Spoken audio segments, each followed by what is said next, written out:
At Arizona State University, we're bringing world-class education from our globally acclaimed faculty to you. Earn your degree from the nation's most innovative university.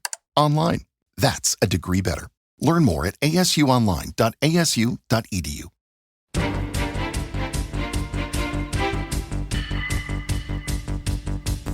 Mañanas en Libertad, con Luis del Pino. 8:03 de la mañana, 7:03 en las Islas Canarias. Vamos con las noticias de las 8 con la ayuda de doña Carmen Carbonell. Actualizamos la información a esta hora de la mañana contándoles cómo fue la comparecencia de Donald Trump en la Asamblea General de la ONU. El presidente norteamericano lanzó críticas directas a organismos multilaterales y aliados occidentales, cuestionando el reconocimiento de Palestina como un premio a Hamás y acusando a Europa de ser devastada por las políticas energéticas y migratorias. Además, calificó el cambio climático como una estafa y pidió rechazar la Agenda Verde, la Agenda 2030. Por último, el presidente estadounidense recordó cómo él ha puesto fin a varios conflictos sin ayuda de la ONU, defendió la soberanía nacional y anunció un impulso global contra las armas biológicas. La ONU no solo no está resolviendo los problemas que debería resolver con demasiada frecuencia, sino que de hecho está creando nuevos problemas que nosotros debemos resolver. El mejor ejemplo es el principal problema político de nuestro tiempo, la crisis de la migración descontrolada. Está descontrolada. Sus países están siendo arruinados. Las Naciones Unidas están financiando un ataque a los países occidentales y sus fronteras. En 2024 la ONU presupuestó $372 millones en ayudas económicas para apoyar a unos 624.000 inmigrantes que viajaban a Estados Unidos.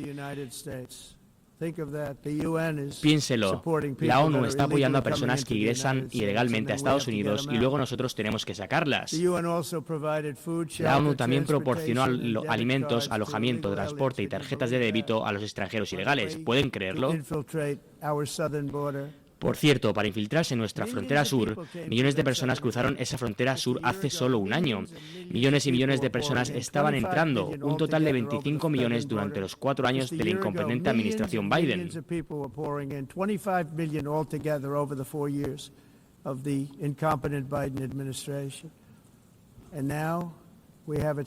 Y ahora lo hemos detenido, totalmente detenido.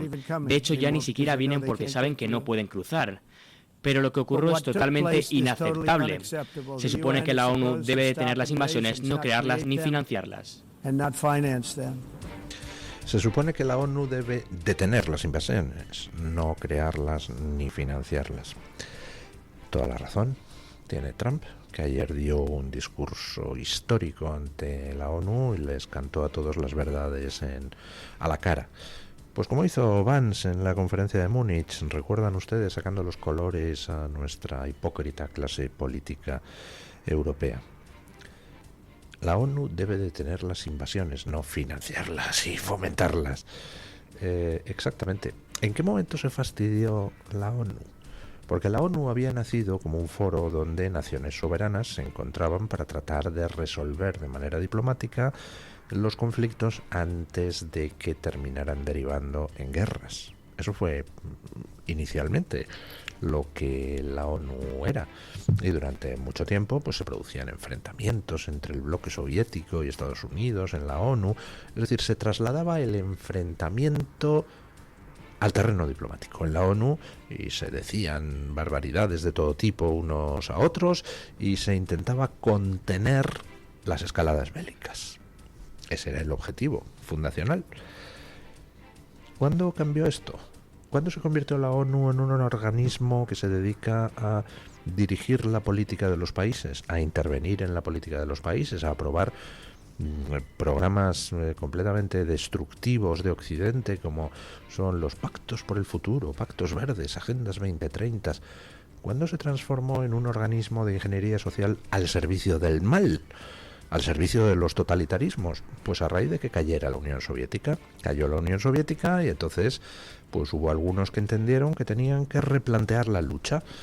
El comunismo había sido derrotado por el Estados Unidos de Reagan y se trataba de intentar recuperarse, lamerse las heridas y volver a la carga, pero había que volver de otra manera, porque ya no había Unión Soviética ahí para enfrentar a Estados Unidos en la ONU, y entonces empezó todo el tema del multilateralismo, todo el tema del globalismo, todo el transformar la ONU, por cierto también la Unión Europea, en un organismo transnacional, en un organismo supranacional, y empezar ahora a dar la soberanía de las naciones tratando de sustituirla por las decisiones de organismos que carecen de control democrático.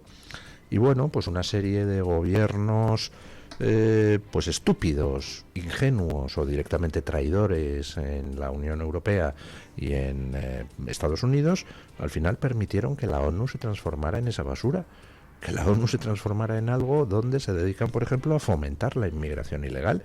Se dedican, por ejemplo, a transformar a los países en el terreno moral. Se dedican, por ejemplo, a proteger a las dictaduras islámicas o comunistas mientras socavan la credibilidad de regímenes democráticos, como el israelí, que es el régimen más escrutado por una Comisión de Derechos Humanos de la ONU, de la que forma parte toda la escoria dictatorial y asesina.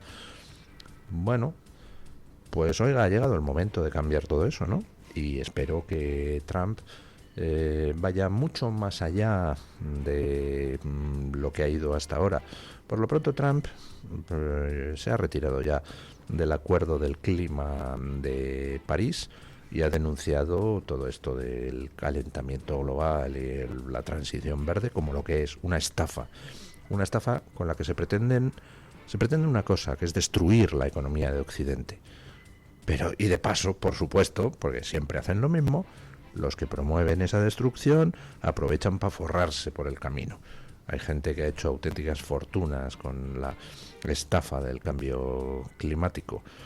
Pues siempre hay buitres que intentan aprovechar los cadáveres o intentan sacar tajada de los animales que están heridos. Bueno, ayer Trump, entre las cosas que dijo, fue recordarle a Europa lo peculiar que es que Europa se esté dedicando a financiar una guerra contra sí misma, que es algo que yo llevo diciendo desde que empezó el asunto de la guerra de Ucrania, desde que empezó la invasión por parte de Putin. Es inaceptable, o sea, esa infinita, siniestra hipocresía de quienes aplican sanciones coladero a Rusia y se les llena la boca de ¡ay, ucranianos, estamos con vosotros!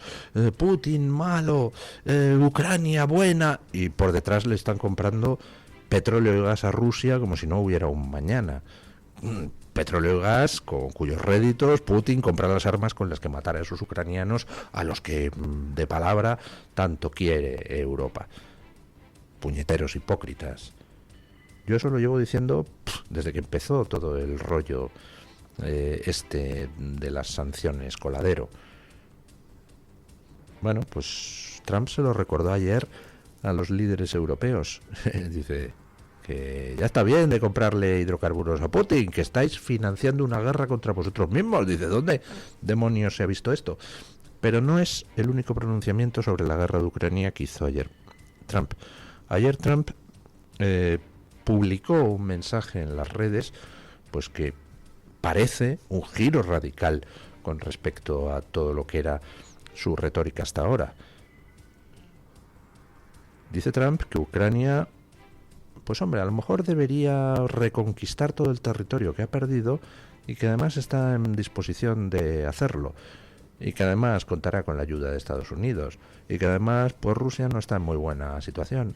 Y que además, pues a lo mejor es la hora de que Europa respalde sanciones verdaderas contra Putin. Escuchen. Les seguimos hablando del presidente norteamericano Donald Trump porque ha dado un giro inesperado a su posición sobre la guerra en Ucrania al afirmar desde la Asamblea General de la ONU que Kiev puede ganar el conflicto sin ceder territorio. Hasta ahora había presionado para que se aceptara la pérdida de las zonas ocupadas por Rusia, pero después de reunirse con Volodymyr Zelensky, el presidente de Estados Unidos, se mostró dispuesto a romper con Vladimir Putin, calificando a Moscú de tigre de papel y prometiendo garantías de seguridad a Ucrania después de la guerra. Este cambio de opinión de Donald Trump se produce tras meses de tensiones con Zelensky y la falta de avances en las treguas con Putin. Zelensky celebró este cambio como un punto de inflexión y pidió a Donald Trump que también presione a China e India para reforzar el apoyo internacional contra Rusia. La comunidad internacional acogió con satisfacción la nueva postura que se interpreta como un espaldarazo a la defensa de la soberanía ucraniana. Por su parte, Rusia minimizó las declaraciones y acusó a Occidente de vivir en una realidad paralela.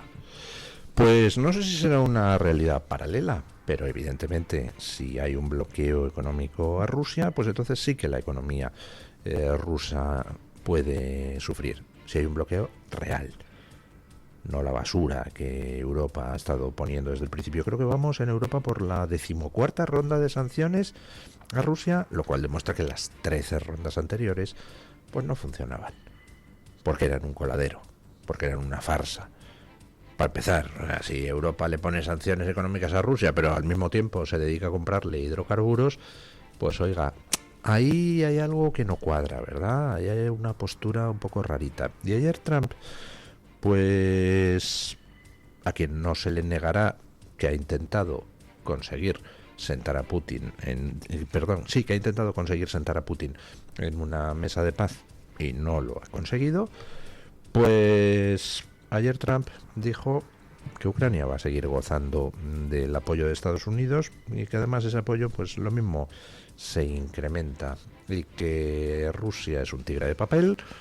Se mofaba en su mensaje del ejército ruso, que no ha sido capaz en 3 años de doblegar a los ucranianos, y pedía sanciones reales, es decir, pedía que se deje de una vez de comprar energía a Putin, y decía que va a continuar proporcionando armas a la OTAN para que la OTAN se las proporcione a Ucrania.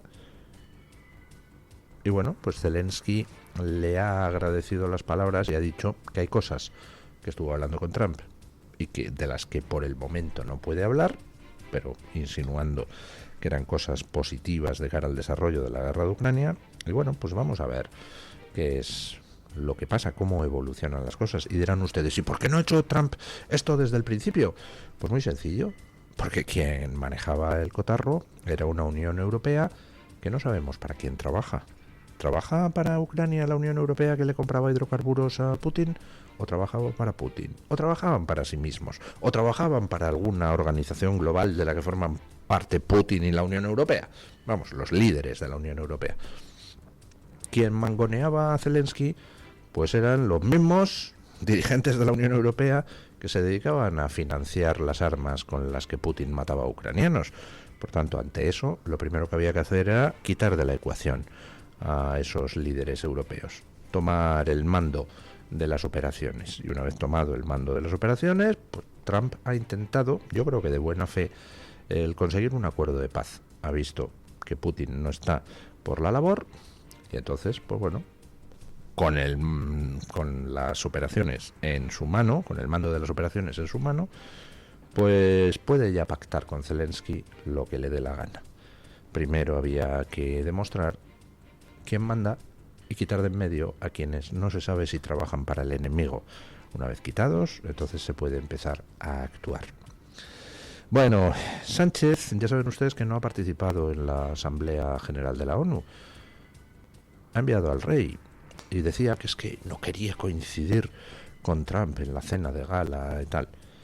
Bueno, yo creo que más bien es que no le habían ni invitado, y para evitar quedar mal, pues entonces ha enviado al rey a hablar ante la Asamblea General de la ONU y que no quedará Sánchez excluido visiblemente de la cena de gala. Pero es que además Sánchez decía que tenía entrevistas con CNN y con Bloomberg. Oiga, y a última hora, caramba, problemas de agenda han impedido que Sánchez sea entrevistado por CNN y por Bloomberg. A lo mejor es que no tenían ni el más mínimo interés, ni CNN ni Bloomberg. Escuchen. Pedro Sánchez sufrió un revés en su visita a Nueva York al quedarse sin 2 entrevistas clave en CNN y Bloomberg, canceladas en el último momento por motivos de agenda. Moncloa lo atribuyó a problemas para encajar su calendario con otras reuniones bilaterales, aunque fuentes extraoficiales apuntan que la escasa popularidad del presidente español, unido a su enfrentamiento con Donald Trump, pueden haber influido en la cancelación de estos compromisos mediáticos. La posibilidad de reprogramarlas es escasa, ya que Pedro Sánchez va a viajar enseguida a Londres para una cumbre de líderes progresistas. O sea, le cancelan las entrevistas y dice Sánchez, bueno, es que mi agenda no me permitía celebrarlas. Tío. En fin, chavalote. Vamos, que CNN y Bloomberg han dicho, ¿cómo que tenemos aquí una entrevista con este? ¿A quién le importa una entrevista con este pelao? Además, ¿Para qué? Para que suelte 3 chorradas y para que encima se meta con Trump. Ya tenemos nosotros a nuestros propios periodistas que se meten con Trump. No necesitamos que venga un líder del tercer mundo a soltar aquí sus mantras. Ala, fuera, he cancelado esto, porque tenemos muchas cosas de las que hablar. Y sale Sánchez diciendo, bueno, es que no cuadraba con mi agenda. Sánchez no pinta nada en ninguna parte. Por desgracia, eso implica que España tampoco pinta nada en ninguna parte, por lo menos mientras esté dirigida por Sánchez. Empieza a ser pues una necesidad nacional echar a este tío y recuperar el prestigio internacional que tenía España. Al final, pues España no es Sánchez. España no son los pelaos que apoyan a Sánchez en el Congreso. España no son todos esos jetas que no dan un palo al agua y viven del presupuesto público en puestecillos que han logrado agenciarse gracias a la toma del poder. España es otra cosa. España es un país de emprendedores, es un país de gente que se sacrifica y que llega a lo más alto en sus respectivos sectores, siempre y cuando no esté ahí el Estado para dar por saco.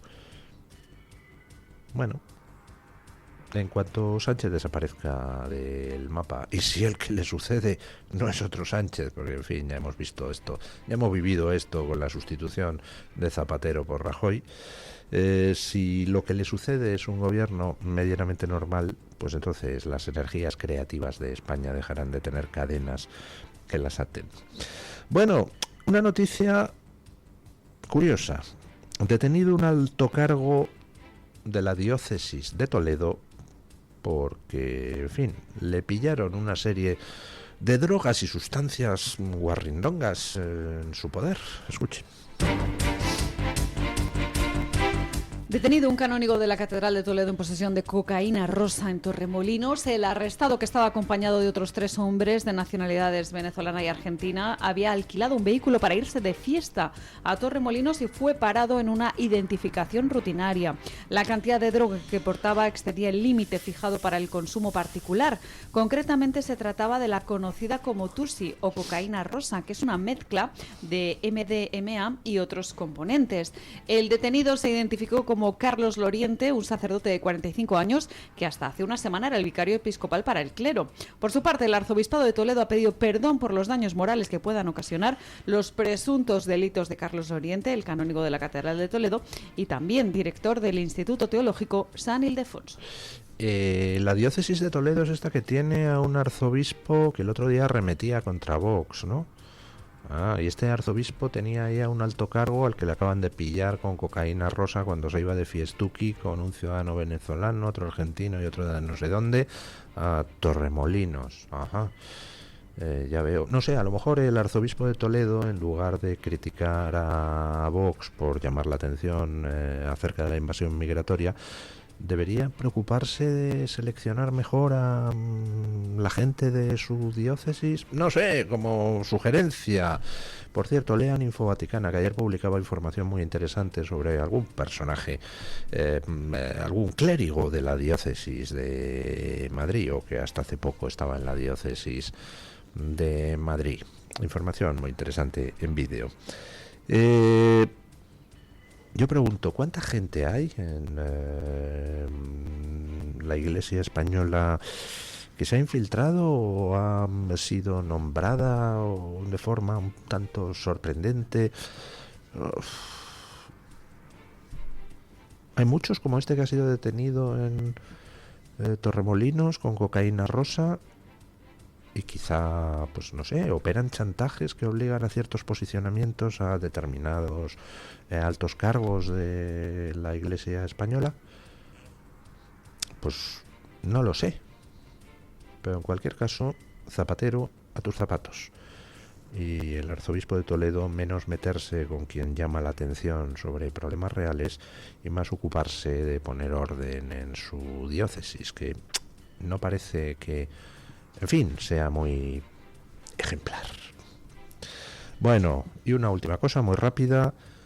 Francia va a autorizar a los ganaderos a disparar a los lobos. ¿Qué cosas? En toda Europa se mete marcha atrás en los temas. Nosotros posiblemente seremos los últimos en adoptar medidas que ya se están adoptando en otros países. Escuchen. Terminamos el repaso a las noticias en Francia, donde el gobierno planea ampliar la autorización para que todos los ganaderos puedan disparar a los lobos de manera defensiva, incluso sin que se haya producido un ataque previo a sus rebaños. Hasta ahora solo podían hacerlo criadores de vacuno y de caballos, siempre y cuando tuvieran permiso administrativo y tras justificar ataques anteriores. El cambio supondría, por tanto, pasar de un sistema de autorización previa, mediante el que se tenía que pedir permiso a la administración para abatir al lobo, a uno de simple declaración después de abatir al animal. De esta manera, Francia busca agilizar la respuesta frente a las manadas de lobos que están perjudicando a la ganadería. Vaya por Dios, esto es la progresía, someternos a experimentos sociales que buscan en el fondo empobrecer y arruinar a distintos sectores productivos en Europa. Y luego, pues solo reaccionar cuando a la gente se le llena el gorro de pipas y dicen, ala, a barrer con todo lo que hay. Pero vamos, yo creo que ya todos cantamos lo de si yo tuviera una escoba, estamos convencidos de cuánto se va a barrer. Bueno, vamos con don Carlos Domínguez para que nos cuente, trae hoy Voz Media en portada. Buenos días, don Carlos. Muy buenos días. Hoy en Voz les informamos que el presidente Donald Trump pronunció un duro discurso ante la Asamblea General de la Organización de Naciones Unidas. Durante su mensaje, el republicano criticó la posición de la ONU con respecto a los conflictos mundiales. El republicano también recordó que ha ayudado a poner fin a al menos 7 conflictos internacionales sin recibir ningún apoyo por parte de la ONU. Además, el presidente señaló que el reconocimiento de un Estado palestino sería una recompensa a las atrocidades cometidas por Hamás y sostuvo que se debe exigir la liberación de todos los rehenes en manos del grupo terrorista. Sobre la guerra en Ucrania, el presidente sostuvo que los países europeos deberían dejar de comprar petróleo a Rusia y señaló a China e India como los principales financiadores de la guerra. Por otra parte, el zar de la frontera, Tom Homan, confirmó que las autoridades encontraron 25.000 niños que ingresaron ilegalmente al país y que estaban desaparecidos. En una entrevista recientemente concedida a Fox News, Homan reafirmó el compromiso de la administración Trump con la seguridad de la frontera sur y con la localización de estos niños. Para finalizar, el Servicio Secreto de Estados Unidos informó el martes que desmanteló una red de 300 servidores y unas 100.000 tarjetas SIM que podrían haber colapsado la red de telecomunicaciones de Nueva York justo antes de la Asamblea General de la ONU. Aunque no se ha confirmado la existencia de un complot directo, los agentes sospechan que ciertos gobiernos extranjeros habrían empleado esta red para transmitir comunicaciones cifradas a organizaciones criminales, carteles y grupos terroristas. Ya saben que para ampliar estas noticias pueden ingresar a nuestra página web voz.us y a nuestras redes sociales. Bueno, muchísimas gracias, don Carlos. Vamos con la información del tiempo, con la ayuda de doña Carmen Carbonell, y después breve pausa publicitaria y a la tertulia del día, hoy con don Marcos de Quinto y don Alejandro Macarrón. At Arizona State University, we're bringing world-class education from our globally acclaimed faculty to you. Earn your degree from the nation's most innovative university. Online. That's a degree better. Learn more at asuonline.asu.edu.